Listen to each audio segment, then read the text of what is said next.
22 mwezi wa 6 ule mwaka wa 2025. Tumsikilize mtumishi wa Mungu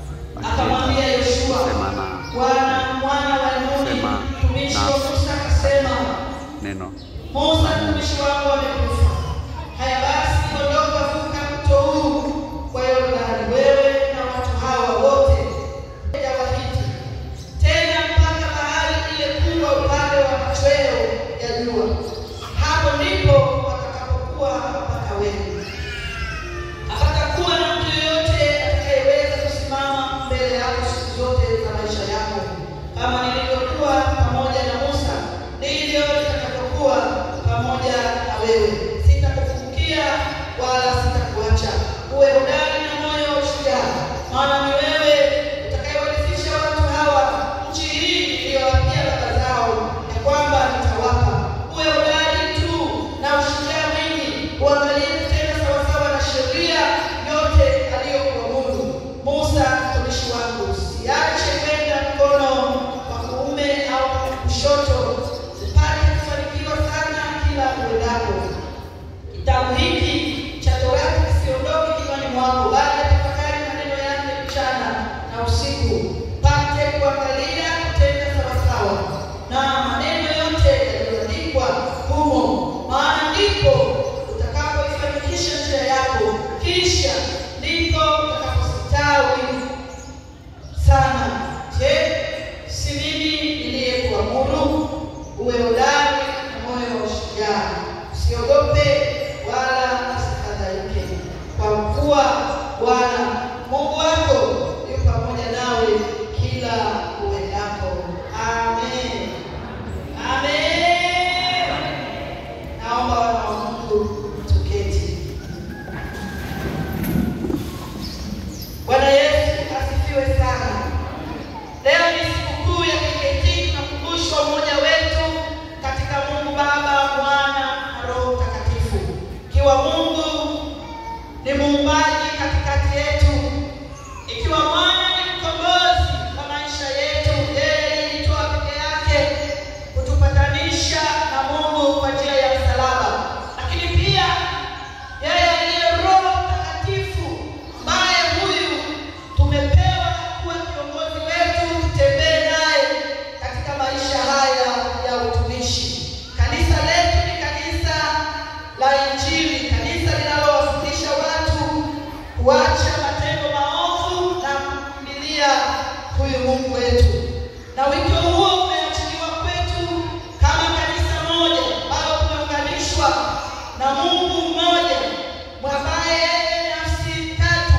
Nafsi ya kwanza ya Mungu ambaye ni Baba, nafsi ya pili ambaye ni Mwana, nafsi ya tatu ambaye ni Roho. Bwana asifiwe sana. Lakini pia tumekumbushwa kuyashika maungamo yetu, kuenenda katika mitazamo yetu, kuungamia Mungu na kulitii kusudi la Mungu, na kusimama kwenye taratibu ambazo zitakuwa ni taratibu za utakatifu, ili katika kanisa hili Injili ihubiriwe, watu wamuone Mungu, wamtukuze katika maisha yao. Haleluya! Lakini sasa tukirudi katika somo hili ambalo tumepewa katika mtumishi huyu ambaye Mungu amemuita Yoshua kuiteka nchi ya Kanaani baada ya Musa kufariki, tunakumbushwa nini katika neno hili? Geukia jirani yako, mwambie tuwe imara katika wito wetu. Mwambie tena, tuwe imara katika wito wetu. Mungu baada ya Musa kulala, kwa kuwa kuna ahadi ambazo aliziahidi, aliwaahidi wana wa Israeli ndani ya mababa zao na mababu zao kwamba ni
nchi ya milima itakuwa ni yako, maana ijapokuwa ni mwitu, wewe utaukata na matokeo yake yatakuwa ni yako.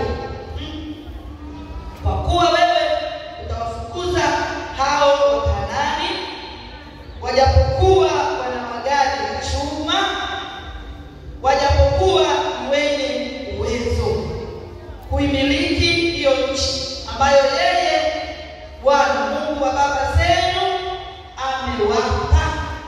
Haleluya, haleluya.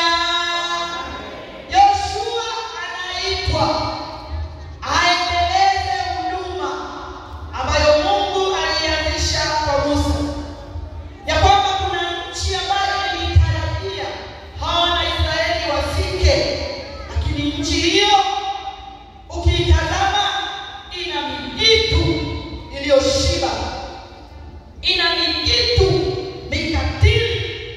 Lakini nakuita kwa neno langu na kwa kinywa chako, Yoshua, simama uende ukawakabili hawa mijitu wenye mapanga, wenye marungu, wenye silaha kali. Kwa neno langu utashinda, wakabili, uhakikishe wana wa Israeli wanafika katika nchi ambayo niliwaahidi baba zao. Lakini tunaona Yoshua hakuangalia ana nini, hakutazama ukubwa wa nchi anayoiendea, hakuangalia watu anaowaendea, bali aliangalia kusudi la Mungu na neno la Mungu lisimame ndani yake likaweze kuongoza. Sifa ya kwanza, Yoshua alitii, maana Mungu alimwambia awe na moyo wa ujasiri, na Yoshua alitii mwongozo wa Mungu, akauzaa moyo wa ujasiri, akaanza kuenenda katika hatua ambazo Bwana alimwambia. Lakini sifa ya pili, Yoshua aliishi maisha ya kusudi na uradhi, akiwa mtumishi mwaminifu kabisa wa Mungu. Kisoma Yoshua 23, tusome pale Yoshua 23, tuone namna ambavyo Mungu alimuita Yoshua na Yoshua akavaa uhalisia. Yoshua 23:14 anasema hivi, 13:14, angalieni mimi leo ninakwenda njia ile waendao watu wote wa ulimwengu, na nyote mnajua mioyoni mwenu na rohoni mwenu ya kuwa halikuwapungukia ninyi hata neno moja katika mambo haya mema yote aliyonena Bwana Mungu wenu. Katika habari zenu yote yametimia kwenu, hapana neno lolote mlilopungukiwa. Kwa sababu gani Yoshua tunasema Yoshua aliishi maisha yenye kusudi na uradhi, akiwa mtumishi mwaminifu? Kwa kuwa ahadi ya Mungu aliyoiachilia ndani mwake aliwatia moyo, akawaambia ya kwamba hatutapungukiwa na neno lolote, hatutapungukiwa na jambo lolote. Ni lazima tusonge mbele, kwa kuwa huyu Mungu aliyetuita, huyu Mungu ambaye ametarajia tuende katika nchi aliyotuahidia, lazima atakuwa pamoja na sisi na hatutapungukiwa. Alivaa utimilifu na akajivika uaminifu katika Mungu, ili Mungu atusaidie katika safari ya kwake. Lakini kwa kuwa wana wa Israeli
wanaanza kuangalia nyuma. Kuna wengine tumepoteza nafasi zetu kwenye maofisi, kwenye kazi. Tumepoteza kwa sababu tumewaangalia marafiki wanasema nini, wanatuangaliaje. Wengine tumepoteza na ndoa zetu kwa sababu ya kuangalia na kusikiliza marafiki, hivyo wananionaje, hivyo wananizungumziaje, kwamba nilimkwaje alikuwa pale, ameolewaje na yule, amemuoaje yule. Ni kwa nini? Wewe songa mbele,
Tunamshukuru Mungu, tumeona ameonekana mahali hapa katika madhabahu ya Nzasa.